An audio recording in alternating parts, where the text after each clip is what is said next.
o Eduardo fez uma matéria com a juiz do trabalho, a Tereza Narras, né? A juiz do trabalho diz que a legislação trabalhista está defasada há pelo menos 40 anos. Vamos a esse contato com o Eduardo Leães pela Rádio Agerte.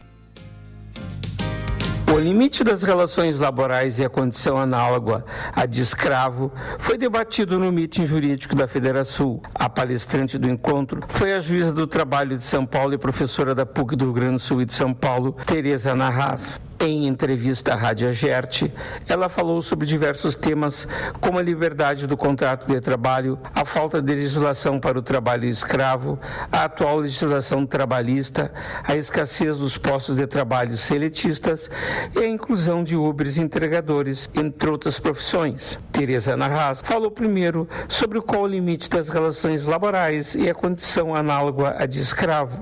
Essa é uma pergunta difícil. Na verdade, a relação trabalhista ela sempre tem que ser uma relação livre, né? Para fazer um resumo muito resumido, vamos dizer assim, da pergunta.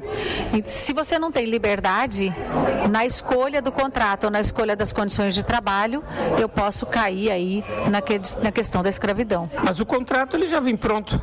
Exatamente, essa é a contradição da nossa lei, né? Geralmente o contrato ele vem pronto, porque nós temos regras mínimas, né?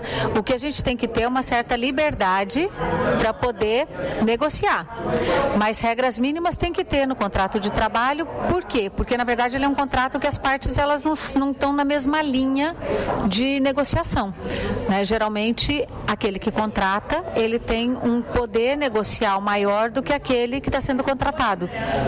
Então não é possível ter um contrato 100% livre, ou seja, você tem que ter regras mínimas que devem ser observadas. Quando eu falo em tirar a liberdade, é tirar a liberdade 100% na escolha de cláusulas contratuais e do contrato que você está fazendo. Aí você vai ter uma outra situação para analisar. Essa exclusão de liberdade ou essa deficiência da liberdade, essa limitação da liberdade de você escolher, ela decorre de uma opção, porque, por exemplo, você não tem opção nenhuma e você tem que se sujeitar àquela condição, ou ela decorre de um sistema, né? E aí que a gente entra em várias discussões com relação a esse tema. Até que ponto o nosso sistema ele poderia não escravizar, ou até que ponto o nosso sistema viabiliza uma escravidão. E até que ponto as condições sociais e econômicas que a gente tem acabam viabilizando situações de escravidão, né? Em geral, quando a gente fala em situação escrava, a gente está falando naquela ausência absoluta de opção da pessoa e num poder de força em que eu sujeito a pessoa a determinadas condições e que são condições degradantes, sem qualquer tipo de possibilidade. Mas isso é de uma forma geral. Eu tenho que analisar cada caso concreto para chegar à conclusão se aquela situação seria uma situação análoga à escravidão ou uma situação de escravidão, porque tem a analogia da escravidão e a escravidão em si, né? Então, determinadas situações podem não ser escravidão, mas elas podem ser parecidas com a escravidão. E aí, o grande problema no nosso direito do trabalho é que nós não temos legislação, nós não temos parâmetro e não estamos prestando muita atenção, talvez, nos parâmetros internacionais que já estão fixados aí por cortes internacionais. Os juízes, quando tem um processo nesse sentido, como é que eles costumam decidir? Difícil, porque aí é cada caso concreto, né? E depende da região que você está. Por exemplo, no norte do Brasil, a gente tem situações realmente de escravidão que o pessoal é posto em gaiola e vai para o meio da selva. E ali eles ficam. E eles estão impedidos de sair. Isso é escravidão típica, vamos dizer assim, né? Em que você não tem nem condição de mobilidade. Aí você pega uma região, por exemplo, como São Paulo, que você pode ter situações em que a pessoa tem uma certa liberdade, mas a condição que ela vive é de supostamente uma escravidão. Por exemplo, pessoas que vivem amontoadas dentro de casa e etc. Então, parece que dentro da escravidão moderna, vamos chamar assim, que não é aquela dos escravos típicos que a gente conhece historicamente, a gente tem vários níveis de escravidão, né? Ou de situações que possam parecer com a escravidão. E como a senhora vê a legislação do trabalho? Ela está adequada à economia que a gente vive hoje? Não, de jeito nenhum. Nossa legislação do trabalho, ela está, pelo menos, para ser otimista, vista uns 40, 50 anos defasada, né? A gente não tem, e principalmente depois desse avanço todo tecnológico que nós tivemos e continuamos evoluindo, a legislação do trabalho, ela continua meio que estacionada no tempo.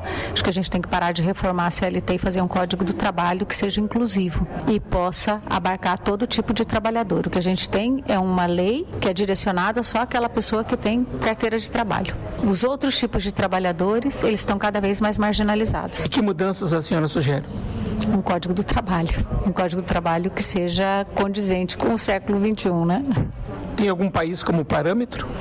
Os países têm feito reformas. Por exemplo, a Itália tem feito algumas reformas bem importantes, com leis que permitem a inclusão dos trabalhadores digitais, inclusive.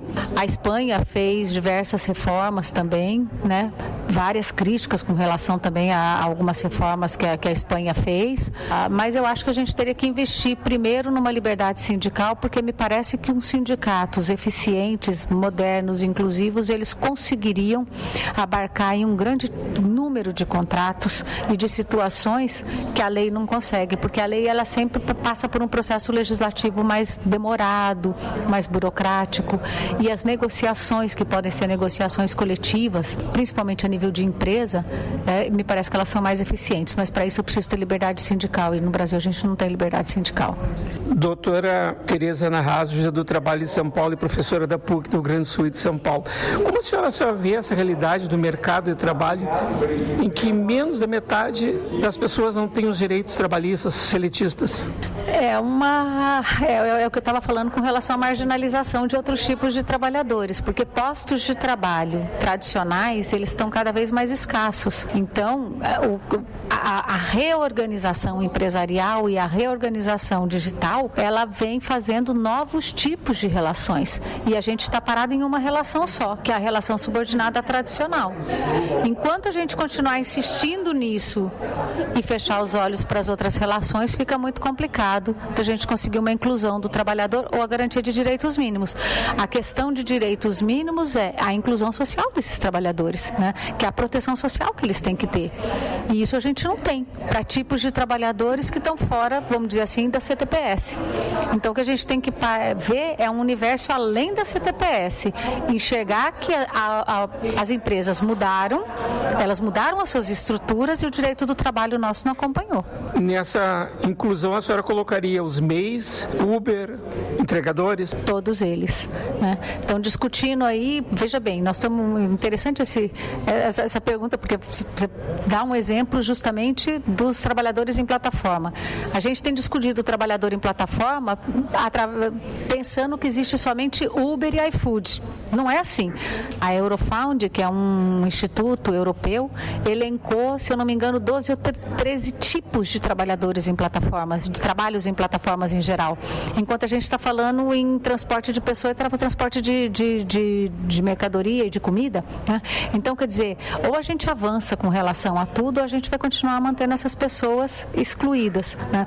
E a gente tem um grande contingente de microempreendedores que são trabalhadores, não são empresas, mas eles têm o tratamento de empresa, mas é a única forma deles terem um mínimo de proteção e de conseguir exercer alguma atividade no mercado. E aí a gente mascara o desemprego, mascara diversos tipos de situações que deveriam existir, né? Que deveriam estar protegidas. E essas questões vão todas terminar no judiciário?